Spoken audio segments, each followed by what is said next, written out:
Welcome back to our channel.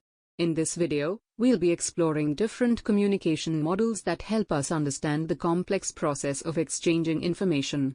Let's dive in. Communication models provide us with frameworks to understand how messages are transmitted and received between individuals. Let's start with the linear model, one of the earliest and simplest communication models. The linear model, also known as Loosewell's model, was introduced in 1948. It depicts communication as a one-way process, where the speaker conveys a message and the listener receives it. In this model, communication flows in a straight line from the sender to the receiver, with no room for immediate feedback or interaction. Next, we have the interactive model, proposed by Schramm in 1955. Unlike the linear model, this model emphasizes the importance of feedback and two-way communication. In the interactive model, the sender and the receiver actively participate in the communication process. The receiver provides feedback, indicating their understanding or seeking clarification. This interactive exchange allows for better understanding and ensures that both parties are actively engaged in the communication process.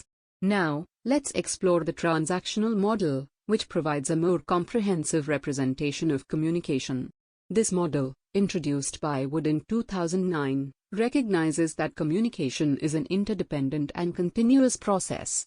In the transactional model, communication is viewed as a dynamic interaction between two or more individuals. Each person plays both the role of the sender and the receiver simultaneously. This model recognizes that communication is influenced by various factors, such as context, culture, and personal experiences. It emphasizes that communication is a continuous exchange where both parties mutually influence and shape the communication process.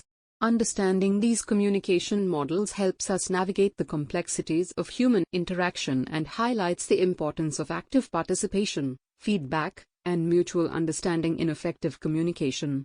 Thank you for joining us today.